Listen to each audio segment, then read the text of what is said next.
Welcome, welcome, everyone. Yes, we are back together again for another episode of Prepare and Protect.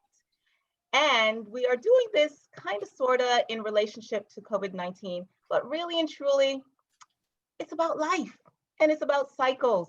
And what I have here for you today is a phenomenal guest. It is Dr. Ruth, and she is going to be sharing with me and sharing with you how we can merge Western science and Eastern medicine because they are in truth complementary.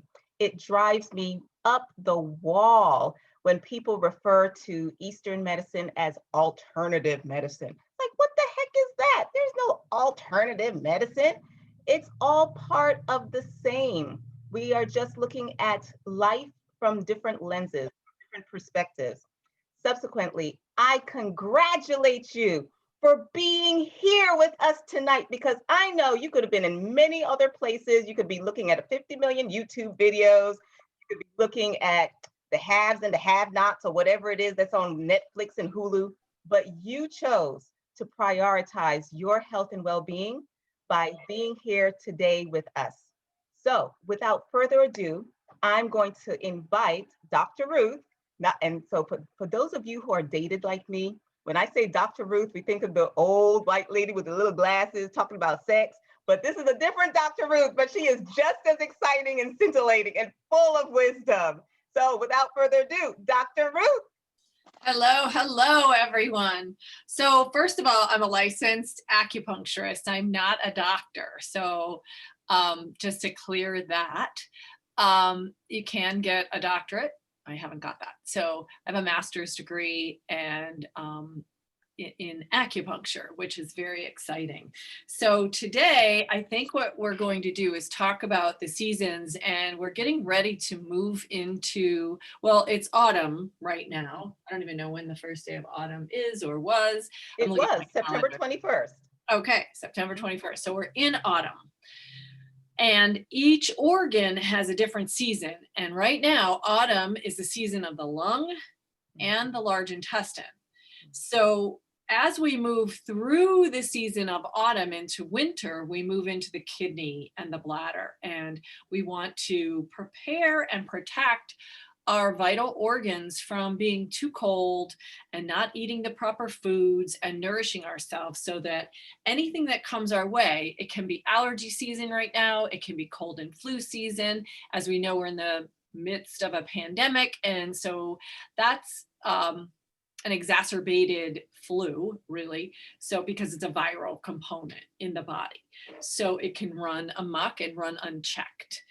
And so I can talk a little bit about those seasons if that's something you think that you'd like to hear about, Dr. Michelle. Well, what we're going to start off you guys with is you. We want to know, what is it that brought you here tonight? What in the stuff that you read, or what are some current concerns that you have? What are some questions that you would like for us to answer? So first and foremost, if you would like to share, why are you here? What are you looking for, and how can we best serve you? Anyone? Okay. So Ina, we met you. Thomasine, hi, welcome. Are you there? I am. Hi. So is there anything specific that brought you here? Are you, do you have any medical concerns? Were you just interested in the subject? I do have some concerns about the information that's out there saying that there may be a second wave of the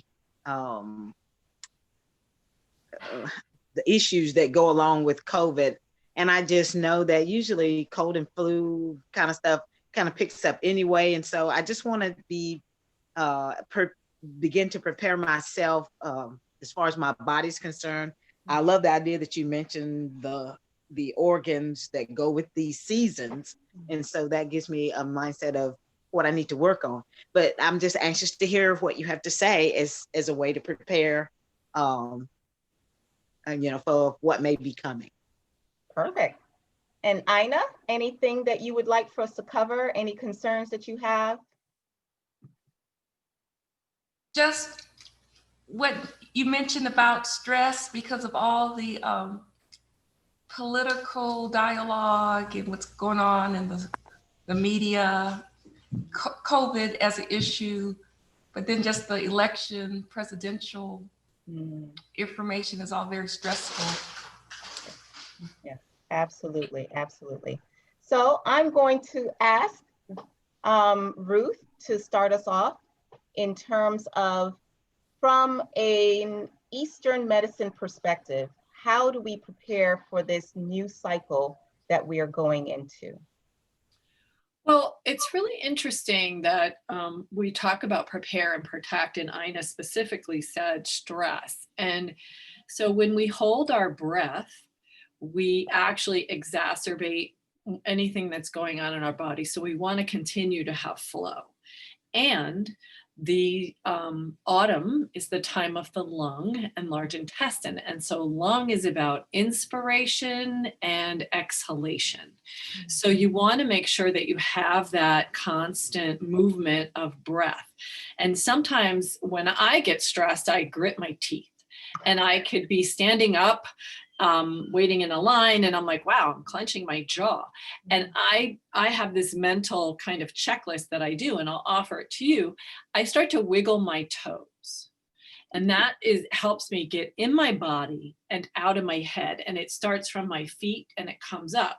So when I suggest that people take an inhalation and a breath, I recommend that you do it all the way from your feet up to your head and then back down again. So if you're feeling your feet, you can understand and feel that inspiration coming from the feet, the physical body, up through. Moving into the lungs, we know that we have two lobes of the lung, and they're very specifically related to every other organ system.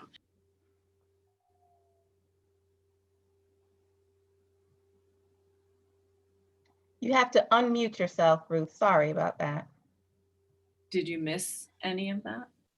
Yes, you said there are two lobes of the lungs. Oh, all right.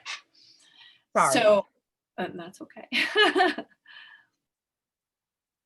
Two lobes of the lung, and the skin in Chinese medicine or in Eastern medicine, we look at as the third lung. So that's really interesting because a lot of things that happen at this time of year will show up as a dermatological condition, meaning it is reflected on the skin. So we get really dry skin, we get dry nose, dry mouth, dry hair, dry eyes. So we want to keep moistened at this time of year because a moist lung will actually help clear anything that comes in. How we moisten the lungs is we make sure that we're eating warm, mushy foods. So the stomach, I don't know if you can see me, but I'm actually pointing to my body here, but the stomach it acts like a cauldron. And if you take the steam off a boiling pot of rice, the steam comes up and it does what we call it, moistens the lung. So that moisture actually gets circulated throughout the body, and it really just helps any kind of pathogenic factor that might be coming in from the outside to be dealt with specifically in the pulmonary system or in the lung system. So it can be, I'm going to use this word, expectorated out. And that means, when you have a cough or a sneeze, or you get all this congealed phlegm, there's a reason that your body's doing it, and it's doing the right thing. The point is you want to expectorate that out. So spit it out, get the sneeze going. And I have a really cool thing to share with you all. Pay attention the very next time that you sneeze, and you'll see these micro distinctions that happen on your body. Just pay attention to your body. What you'll notice is the pores of your body actually do this really fast. They open really fast and they release a very tiny droplet of moisture. So it's very important what I just said about moistening that stomach so that you have that moisture, so that the body, it's the body's way of saying, get off of me. So we say that pathogens come in through the skin in different areas. We also inhale them. A sneeze is designed to just be a very forceful push. So the body actually does this miniature, the pores open and sweat's released. And I couldn't believe that. And when I learned that, I was like, oh, this is so cool. So the first time I sneezed, I was like, oh my gosh, I felt it.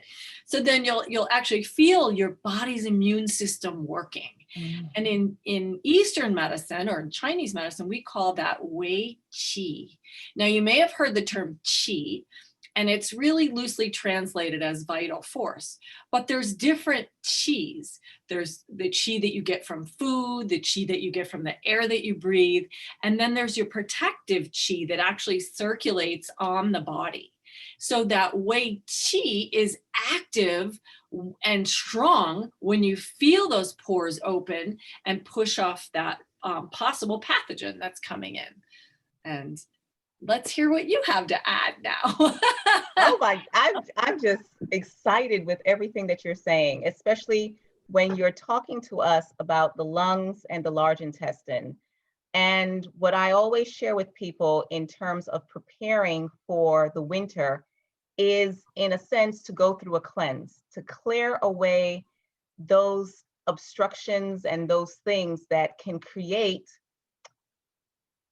a possible feasting ground for the little bacteria and the viruses that we know tend to come around during the winter, because that is their window of opportunity. They look for this window of opportunity when your energies are not in what we call the fire mode. They're not in the yang mode. They're not revved up, because in the winter, our energies tend to go more internal, right? And when that happens, it creates an opportunity for viruses and bacteria to go in and do their business. So when we're looking at the lungs and the large intestines, as you were saying, the question becomes, how can we clear the area and make sure that we don't have a situation where little critters can live? Now, the beautiful thing is that, as you were noticing from what Ruth was sharing, is that the body is divinely created, and I don't use those terms lightly, divinely created to prepare and protect. The thing is that sometimes we misunderstand that. So when we talk about mucus and the building up of mucus, there's a protective factor to the mucus, not only for the lining of our nostrils and then for our throat and then ultimately in our lungs, and very importantly, in the intestinal tract, we have a protective layer of mucus and a protective lining that we refer to sometimes as secretory IgA. And this mucus is very, very critical for your immune defense systems. And a lot of times, all of these different mucosal areas get eroded over time because of the lack of nurturing it. Drinking water. We need to drink more water. And mucus forming foods that are healthy. So things like vitamin A is very critical to the buildup of that wonderful lining in our digestive tract, in our colon, in our small intestine. And then now when we look at the lungs, as Ruth was saying, breathing is so essential. And Ina was bringing up that whole question of stress. And importantly to note is that stress, the activating of what we call the sympathetic nervous system, occurs because we are not breathing deeply and expansively. So what I invite all of us to do just for 1 minute is to take a moment to notice your breath. Place one hand on your heart center, on one hand on your abdomen, and just breathe.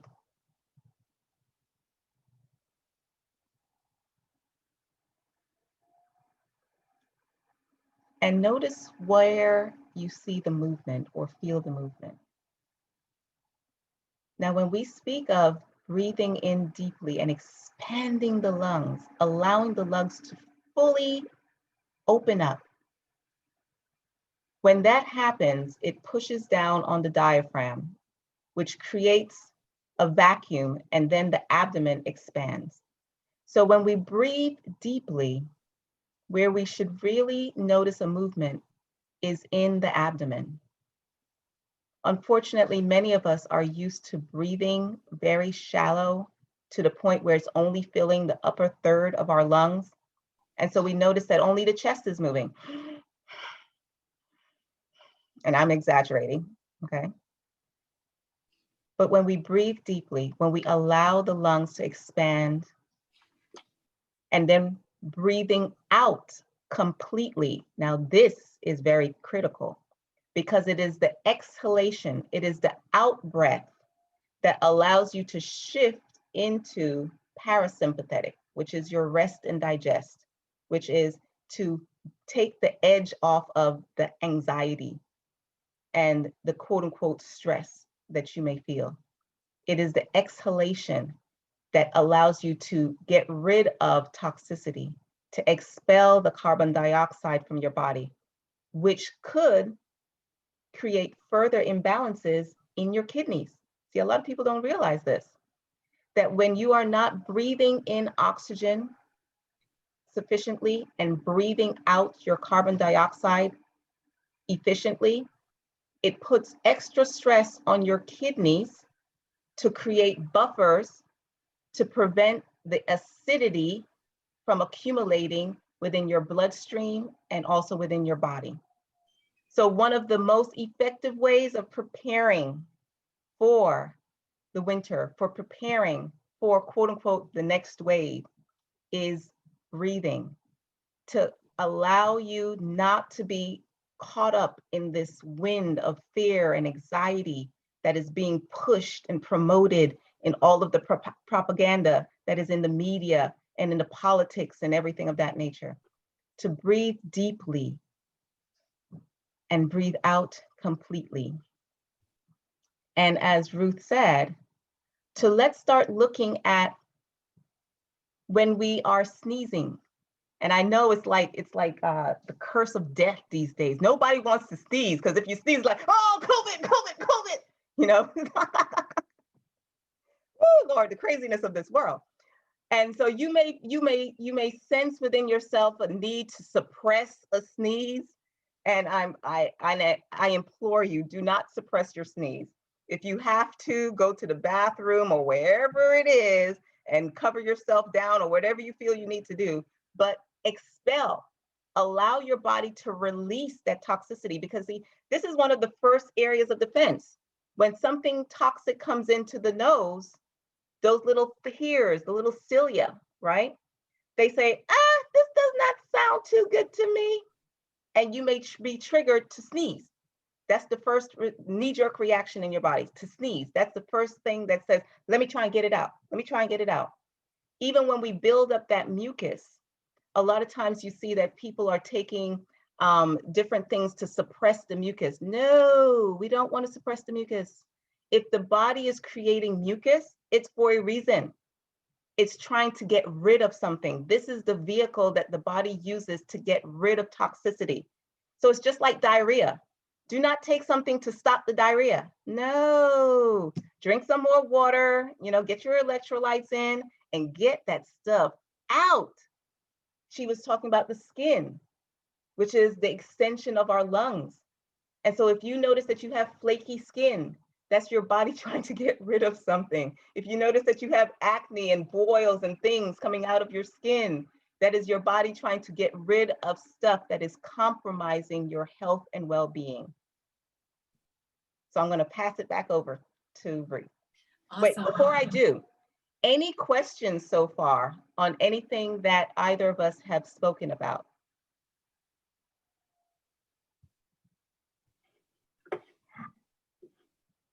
You can feel free to unmute yourself or put a question in the chat if you're shy. Both of you have talked about the warm, mushy foods, healthy foods that we should consume during this season. Any, recommendations of those kinds of foods? So I'm going to allow Ruth to jump in first, and then I'll piggyback. Thank you for the question. And if either of the other two participants don't know how to unmute yourself, it's in the bottom left of your screen and you just click on it. So I definitely am going to answer that question, but give me a second. The next thing I wanted to talk about was actually as we move into the holidays, I have so many patients who talk about, oh, I always get a sinus infection after Christmas. As if, and then they blame, oh, well, so-and-so brought their snotty kid and they were sneezing all over the place and it was a family gathering and so-and-so's child was sick, or, oh my gosh, I can't believe they didn't let me know they were not feeling well and I went to the house anyway. And we hear that with COVID also. And the whole point, I think Dr. Michelle would agree, is we're here to help you build the miracle that your body is and help it have its strongest defenses. So a healthy system, you could be in a room, there could be 10 people in a room, and 9 of those people have done the right things, eaten warm, mushy foods and really work out and inhale and get enough sleep and drink enough water and all these things that are very underrated. They're very simple and they're things that you can do in your own lives. But someone will release a bacteria into that area and only a couple people would get sick because it depends on how healthy your immune system is. Not everyone is susceptible to every virus or every bacteria. And it's very demonstrated now with the COVID-19, certain people have much more extreme reactions and other people are having lesser reactions. So that's really explained by the miracle of the body and how susceptible it is and how strong your own immune system is. And that's why immune compromised people, like elderly people, have been cautioned, or someone who has already a compromised, like autoimmune disease or something like that. But I just wanted to continue down my thought about how people talk about, I always get a sinus infection after Christmas. So this is something that I know, and I've had my patients be the people who experiment on their own bodies. So think about it. In about 30 days is going to be Halloween. What do we do at Halloween? We pass out sugar in many forms, and many people eat it. Our kids are eating it. What sugar does in the body is it conglomerates that amazing phlegm that normally is circulating, and the cilia that Dr. Michelle talked about that goes all the way through our respiratory tract and our gastrointestinal tract gets clogged up. And it tries to expel it. And just when it's getting a handle on it, Thanksgiving comes. And we have pies and cakes and cookies and we overeat. So we get another hit of this food that creates phlegm in our bodies. So we get a more conglomeration of phlegm. And just when we're trying to get through that, Christmas hits. But before Christmas, or it could be any holiday at that time, we're going to parties. It's a holiday season. We're all relieved to have the end of the year in sight. And so we have these family parties, holiday parties. So there's alcohol, which contains sugar. There's treats, which contain sugar. And there's just all difference, whatever your preference is, whether it's cakes or cookies or candy, it's all sugar. And there's fancy breads that we serve, which break down into sugar in our body. So I just want to bring your awareness to, the old saying, we are what we eat, but we're really what we absorb and what we can't absorb. Our body's constantly in this battle to be the miracle that it is and process and help get it out and utilize that which it can. So Ruth, can I just jump into that 1 second? Please. this issue of blood glucose or sugar is so critical, because remember, Ruth was talking at the very beginning about the lungs and the large intestine. And the thing about sugar is that it creates imbalances within your digestive tract. So it creates a situation where it feeds the opportunistic bacteria that is not friends to you. They're not your friends. So things like candida, yeast, right? And other certain bacteria that start to create imbalances, and that leads to more susceptibility or breaking down of your immune system, where you're going to be more likely to go under if something gets in your environment. And this whole notion of, oh, I caught the flu, I caught the bug. No, no, it's more like, oh, I was the wonderful opportunity for that bug or flu. And it said, woohoo, let's go over there, guys. Party! You know, as you are partying on all of those sugary stacks and everything, those bugs are coming out and saying, target, yes, target. So now we're going to move into some of the foods and herbs and things of that nature that you can use to fortify yourself as we go into the fall and then ultimately into winter, which is more so your quote unquote cold and flu season. Ruth? Before we do that, I just want to add that we talked a little bit or a lot about phlegm and congealing of that, but how it presents in other ways in the body is inflammation. So you'll notice like you're puffy in your skin and under your eyes, and you'll notice, oh, when you bend down, your knees don't bend as well. And you feel it behind the knee, but you also feel it in front of the knee. You feel it in all your joints, your fingers, your elbows. And if you do get some kind of bacteria and you're prescribed an antibiotic, it may handle that bacteria, but most antibiotics are not discerning and they can't tell which one they're going after. So they blindly just kill all bacteria. And we need good bacteria in our gut to process the foods that we're eating and process waste. So what happens also is some of the bacteria sometimes run and hide from the antibiotic, and they lodge in the joint spaces. And years down the road, we complain about, oh, I've been diagnosed with arthritis. So my contention really is it all starts with too much inflammation, too much mucus and phlegm, too much sugar in the diet. I read a Western medical research paper that stated that in America, we eat more sugar in one day than the pancreas is set to accommodate in its lifetime. Wow. So we worry so much about so many things in our lives, but really we need to really be paying attention to the food that we're eating, because it makes us who we are. It shows up and is reflective of how we move through our lives, the thoughts we think, the fear takes hold. But I promise you, if you're breathing and respirating and moving that circulation and getting out in the woods, and there's a new term out now called forest breathing, you will have less stress. And when fear comes in, you'll be able to manage it better and handle it better. So there is, we talked about very simple things: drink water, breathe deeply, get enough sleep, exercise. Even if you're achy, at least walk to the bottom of your driveway and back, and then do that, 5 times a week, and then add a little bit. You start somewhere. There's a really good book. I don't know if you've heard of this, Younger Next Year.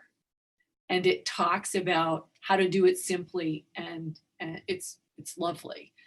So we were going to talk about food. So one more mushy food is what we used to call porridge. So we would know that as oatmeal or gruel in Chinese medicine. We also call it juk or Pap in Nigeria. Yeah. What is it called? Pap in Nigeria. That I just learned something. Yes. But so you could take any kind of grain and add water to it, extra water, and make a mushy kind of porridge or gruel. And you can, in China, as a convalescing food, they call it congee or juk. They actually use rice. And instead of adding 1 cup of rice and 2 cups of water, they add 6 to 8 cups of water. So they're really making like a rice soup into which you could just drink it like that, because that is convalescing for the body. But you could add mushrooms or bok choy or some pork. Pork is a very neutral food. I don't know, in some cultures they don't eat pork. And certainly many people are vegetarian or vegan these days. So you can add any vegetables that you like. But I can start with that. But soups and stews, as we move. One second, Ruth, with regards to the porridge. And if anyone knows me, I was teaching my children how to make porridge as soon as I could get them on a step stool to be in front of the stove, and they would sit there stirring the porridge. So Goldilocks and the Three Bears, porridge, we love you.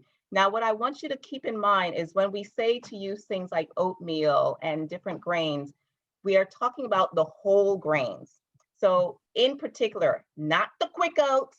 We're not talking about the quick oats. We're talking about the whole rolled oats. And in reality, I even go to the extent of just putting hot milk, whether it be almond milk or coconut milk or something of that nature, onto the grain so that I don't break down the fibrous content too much. And the reason why I'm bringing this up is because many people have diabetes or have metabolic syndrome or have insulin resistance. And these are certain conditions are very much correlated to complications with viral infections such as COVID-19. So when you look at the CDC, they're telling us 94% of the people who died with COVID-19 had pre-existing conditions. Obesity, diabetes are at the top of the list. So when we're creating this porridge, what I encourage you to do, don't use the milk, okay? I mean, don't use the water. Use some milk. Some coconut milk is phenomenal because it has in it also essential fats. And those fats are also warming foods that help to slow down the rate at which the carbohydrates are entering into the bloodstream so that you're not creating these spikes in your blood glucose level. And to include in there also things like flaxseed. So get some good, nice, healthy flax seeds, grind them up and put some of that into your porridge. Also think about some wonderful warming spices like cinnamon that not only does it, oh God, it smells so good, and it is warming, and at the same time, it helps to modulate how your body is able to metabolize the sugar or the carbohydrates, breaking it down into your sugars.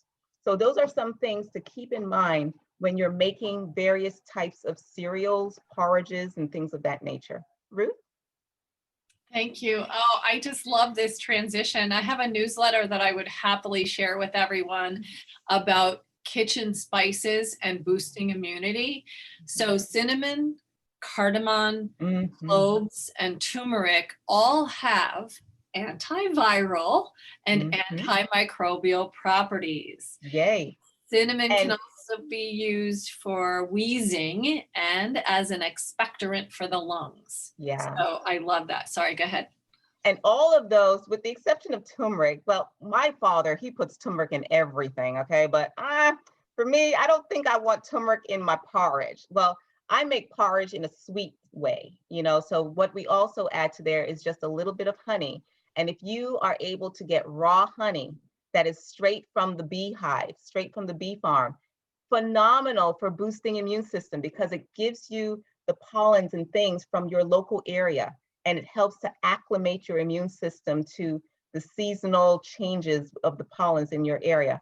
So out of those spices, the cardamom, phenomenal in some porridge, the sweet version of porridge, and the cinnamon, obviously, as we said, and the cloves. These are three that are included sometimes in the stores and what you will see as allspice, right? So allspice is kind of the quick way to get a lot of those different spices in all at once. And now the turmeric probably would be better. Like here in the South, they do grits and they make it more savory. So the turmeric would definitely be phenomenal in that context when you're making a savory kind of grits. Now, I don't use pork, but you know, you can use other things to quote unquote season, and sea salt, you know, also helps with the expectorant and thinning out the mucus and things of that nature. Ruth, I think you were going into stews. Yum, yum. Oh, yes. So I was just going to say that cardamom actually helps with the chest and the lungs as well. And turmeric is an anti-inflammatory. And my newsletter was kind of geared towards COVID. So that's really important. And I will share a cardamom tea recipe with you. And there's a bunch of things in there. Yeah. Soups and what Ruth is referring to is in addition to the recording, I'm going to be sending you the link to Ruth's newsletter. So don't get concerned. We've got you covered. You're definitely going to be able to get to Ruth's newsletter with all these wonderful spices and things of that nature. Ruth? Awesome. I'll have to figure out how to do that because it's in my, I don't know, newsletter program. We'll do it. Don't worry about it. Yeah, or they could put their emails in the chat. I don't know if you already got them when they Well, signed. yes, we have everyone's email. So what we can do is we can just send out a link to your newsletter, because you can put your newsletter in as a Google document and send me the link to that, and I'll send the link to everyone. Okay, I don't know how to do that, so. I'll share that with you. Don't worry about it. It's on Constant Contact. That's all I know. If I have your email in there, I can shoot it out to you. Well, I will send everyone's email to Ruth so that she can put you into her newsletter feed and you can start getting all of her newsletters. So we got you covered. Yeah. Trust me, I'm not going to inundate you because it doesn't come out that often, but it is good information. So soups and stews. So as we move into autumn and winter, the power of any plant moves into its root. In the height of the summer, the power of the plant, meaning its medicinal properties, are in the bloom, and in the spring they're in the leaves. So that's why nature is so amazing. It's congruent with how our bodies function. We talk about the body as a miracle, but Mother Earth is a miracle in terms of just providing for us. So spring starts the season where we've wintered over and we're really depleted from vital nutrients if we're eating off the land. And then in spring, you get all these green shoots that come up. Edible ones are very good and filled with nutrients. And so the power's in the leaves. Then as we move into summer, the power of the plant and medicine goes into the bloom. And as we're moving into autumn and winter, the power goes into the root. So soups and stews, as we move into this colder season, are made with our root vegetables. So we look at carrots and parsnips, rutabaga, turnips. Thank you. I was like, there's another one, turnips. So things like that. Onions, obviously. You can add potatoes. They're a later season vegetable. Beets too. They're kind of going out right now. But sweet potatoes as well. So certain things like that. But I'm a big add onion, add garlic to our soups and stews. And the other newsletter talks about garlic as being an antiviral, antifungal, antimicrobial, and lemon in the water too, which really helps, and ginger. So ginger is a root, turmeric is a root. So these things are actually enhance what we're eating.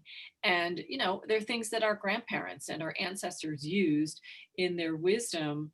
And we've really gotten away from that in terms of pharmaceuticals. So.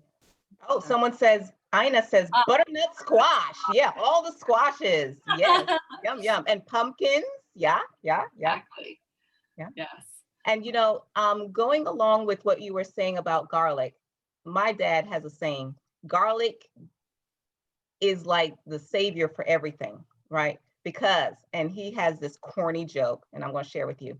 It gets rid of all the stress, because once you have garlic, It gets rid of all the people who cause you stress. Oh Lord, my father, he's just so silly. But really and truly, another thing that I do in preparation for cold and flu season is making a concoction of garlic and honey. So what you do is that you get a couple of bulbs of honey, you peel them, and I forgot to bring my jar with me up here, but you peel them, you put the cloves into the jar, and then you go and get some of that wonderful honey that I was telling you about from your local bee person, and you pour that honey onto the garlic, and you allow this concoction to ferment for at least a week or two. And when it ferments, what happens is that all of the wonderful oils and juice in the garlic, it gets released into the honey, and you just shake it up. And then as we go into flu season, as we get deeper into the winter, I just suggest that you take 1 tablespoon of that every day to help to boost your immune system. Because remember, as Ruth was saying, garlic is phenomenal as an antibacterial and antiviral. And also you have the honey. So wonderful. And if you go to certain locations, you can get a combination of raw honey and turmeric and black seed oil. That I think is a phenomenal combination to use in creating this fermented honey. And as Richard is saying, garlic in all forms is good for us. Well, it depends. There's certain people who have issues with the sulfur in garlic, but if you are not one of those people, eat the garlic. Raw is best, because once you start cooking it down, you of course take away some of the potency, right? It helps to make it a little easier on the stomach for certain people if you need to cook it down. But that's why I said in this form, it's fermented and it is being mixed and concocted with the honey. And so it's like the spoonful of sugar makes the medicine go down. In this case, it's a spoonful of honey and garlic. So it's yum, yum, yum. The honey is actually an extractor. What it's doing is it's drawing out the medicinal properties of the garlic into the honey. And so it's not quite as strong as eating the raw garlic. Mm-hmm. Yeah, it takes the edge off. Yeah. So I know in herbalism, you use certain things to infuse, and you can use alcohol, you can use honey and glycerin. So just certain things. So honey is one of those things, and vinegar. Yeah. So, yeah. So I think this tastes a lot better than vinegar and garlic. But if you prefer vinegar and garlic, go for it, guys. Because apple cider vinegar is phenomenal, phenomenal, phenomenal. Exactly. So start taking your apple cider vinegar also in the morning. So go ahead. I have a recipe for hot toddy. So that honey. Yeah, give us some hot toddy. Yeah. She's saving the good stuff for last. Go ahead with those hot toddies. It's in the newsletter. You want me to read it to you? Yeah, tell us one of the hot toddy recipes. So a hot toddy is an old-fashioned soothing drink which eases cold symptoms like general malaise, sneezing, coughing, sniffling, congestion, insomnia, and even fever sometimes. The recipe is, we'll answer that in a second, Richard. Squeeze a large wedge of lemon into a cup of hot water. Mix with a teaspoon of honey, a shot of whiskey, 1 to 3 whole cloves, and a cinnamon stick. You can either steep a tea bag into this mix. It's optional. I actually prefer mine without the toddy part. That's what the toddy part is, the tea. And I just find that it soothes even a bit of stress. So you can use whiskey or rye or some kind of amber liquid. And believe it or not, it actually can lower a fever, but you don't want to overindulge in this. The point is to not get drunk. The point is to infuse the cells with this kind of elixir is what it really is. And if you were to use that honey that Dr. Michelle just talked about, I think it would be amazing. Mm-hmm. And who says that it's not about getting drunk? No. Oh, just a word of caution. You never know who your audience is. Now, Richard brings up some important information about vinegar. And what we're referring to is apple cider vinegar that still has what we call the mother in it, you know. But if you want to stay away from vinegar, that's fine. And he also asks about sauerkraut. Yes, fermented foods, phenomenal for gut health. Can you tell us more about that, Ruth? Sure. So we talk about antibiotics annihilating all bacteria. So, and I said we have good bacteria in our gut that helps us not only digest and assimilate food, but eliminate our waste. So we really need prebiotics and probiotics. A prebiotic is a food, something that we eat that sets the body up for, and it feeds the bacteria in our gut. And that leads me into also food pairing. So I'm going to put that out there so I don't forget to talk about that. But sauerkraut is what we know as a prebiotic. It actually has some good bacteria in it because it's fermented. And there's foods like fermented soybeans called natto. There's food like, if you're eating dairy, yogurt. And we know that goat's milk yogurt is more akin to the actual human milk than cow's milk. So if you're going to eat that kind of dairy, I do recommend going with goat versus cow. But some dairy is phlegm producing in the body, so many people avoid it altogether. Also pickles. So that's why many cultures serve a plate of fermented pickles and cabbages before you even eat, because it's actually stimulating the body to start digesting and creating more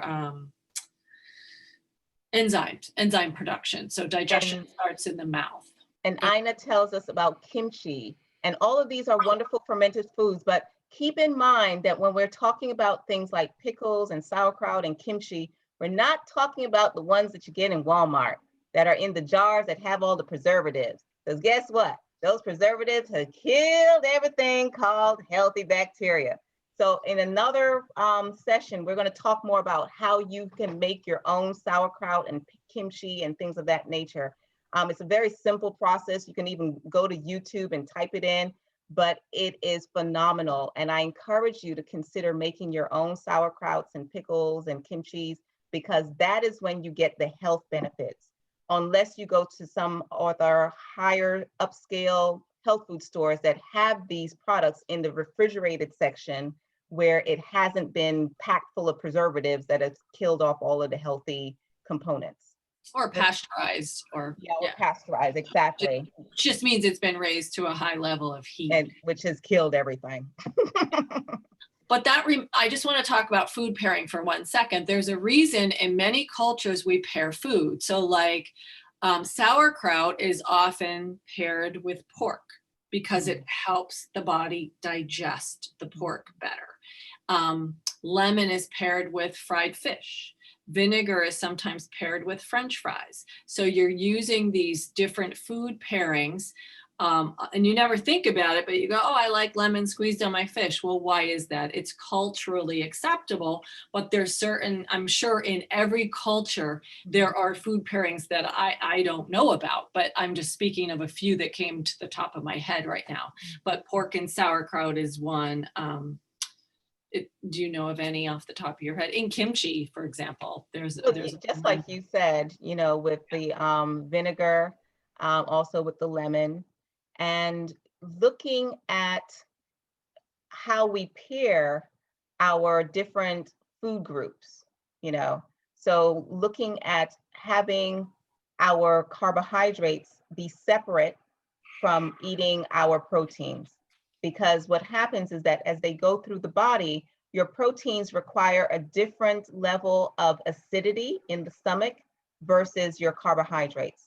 And sometimes people have certain gastric imbalances because their body isn't able to handle these divergent messages at one time.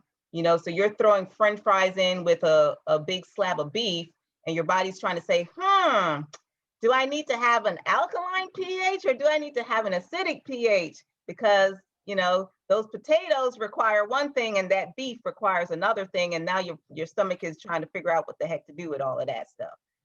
So those are other things to consider as we talk about food combining and food pairings. And then looking at different herbs that are used with different foods is also another interesting topic. But we are coming towards the end. So I would like to once again open it up for any questions.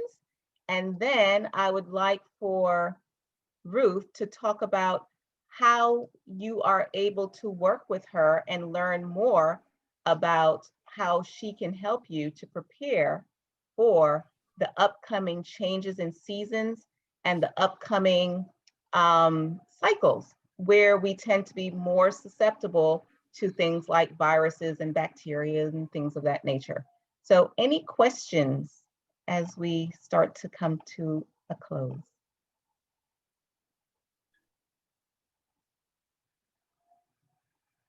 Does a cleanse have to be a focused project or a byproduct of a diet? So actually a combination, Richard. So in actuality, we are getting ready to do a group cleanse starting in about 2 weeks. And if you'd like to learn more about our group cleanse, you can feel free to reach out to me regarding that. But for us, when we talk about cleanse, we talk about preparing ourselves, body, mind, heart, and spirit. So we talk about the different organs in the body that we need to support in the cleansing process. In particular, as we go into this season, we're looking at focusing on the colon and also focusing on the lungs.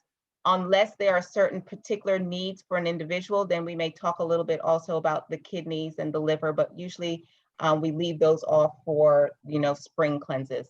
And then also looking at our mindset. That's the other thing that we need to consider. As we go into the season, do you have a mindset of fear or grief? Those are also things that Ruth and I talk about in terms of what energies, what emotions are held in different organs in the body. So in our kidneys, we tend to hold fear.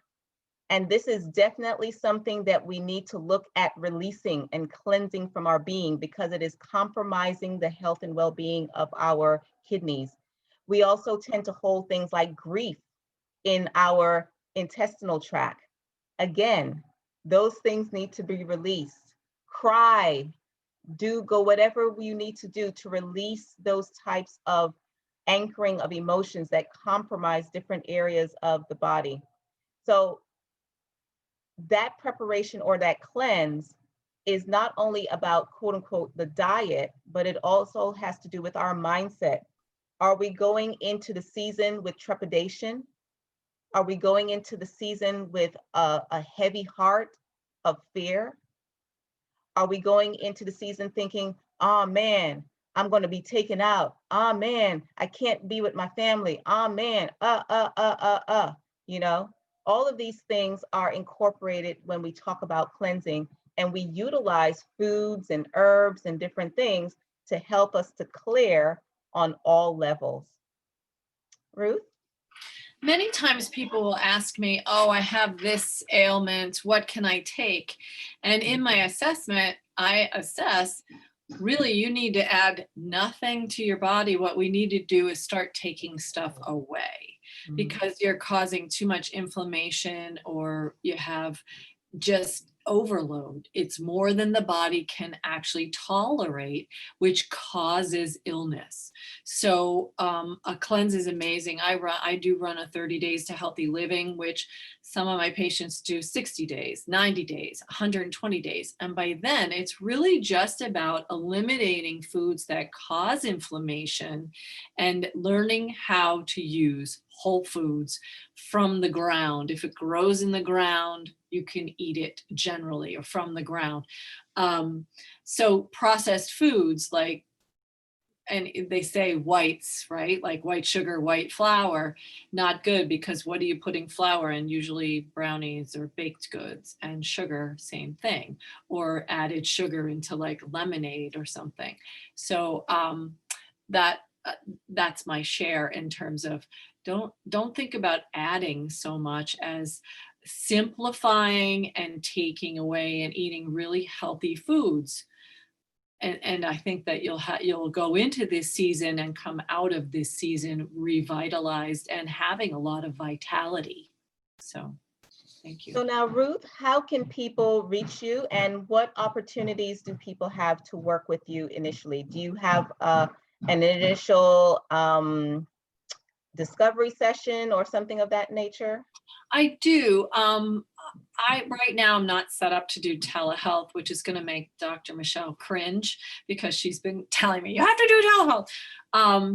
But I'm in Northwestern New Jersey in Hackettstown. I have a private practice here, meaning I have a family practice, and I have seen much over my 20 years of practicing.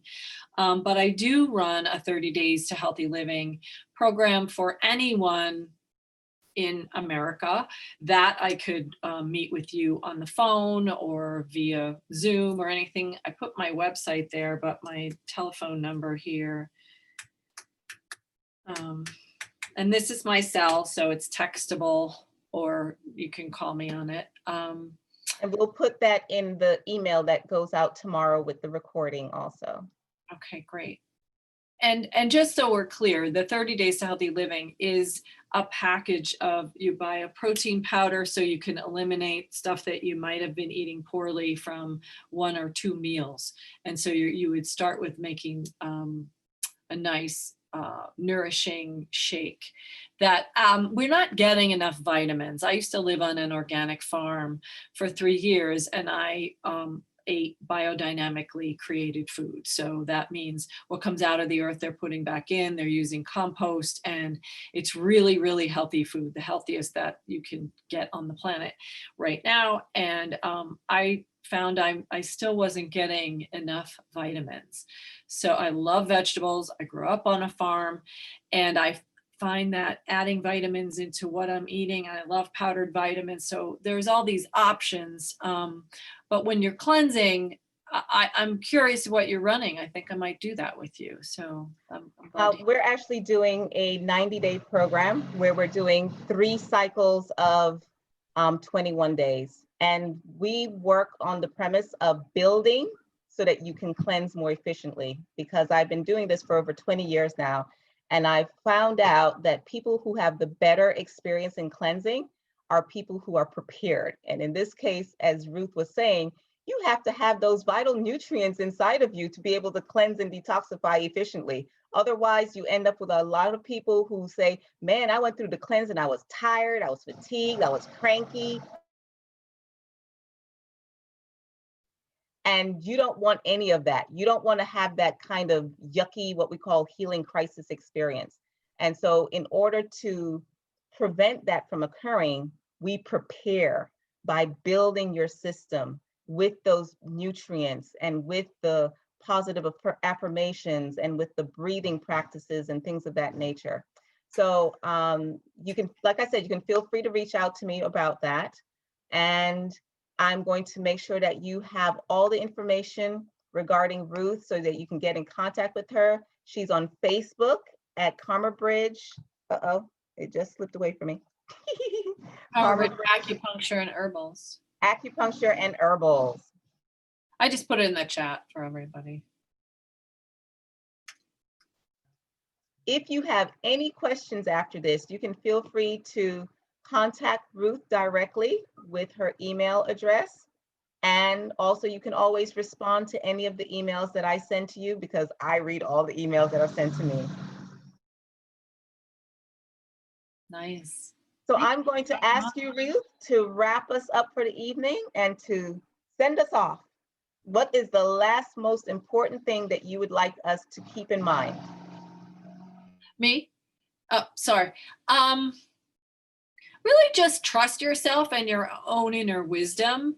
So if it feels wrong, it probably is. And you really, I mean, I have said this and Dr. Michelle said this, the body is a miracle. So is your mind and your heart. So if you're really stressing, you're too much in your head, touch your body and just say the word heart and get back in. And remember to wiggle those toes, because it'll actually get you.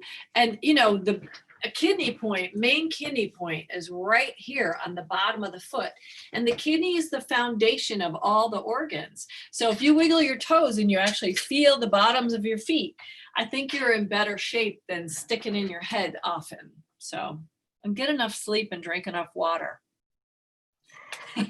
Thank you, Ruth. And thank you to everyone. Have a wonderfully blessed evening. And I look forward to getting some emails from you guys. I love chatting with you all. Yeah, it was Bye. really nice to meet all of you. Thank you for being here. Dr. Michelle, thank you. Have a lovely evening, really.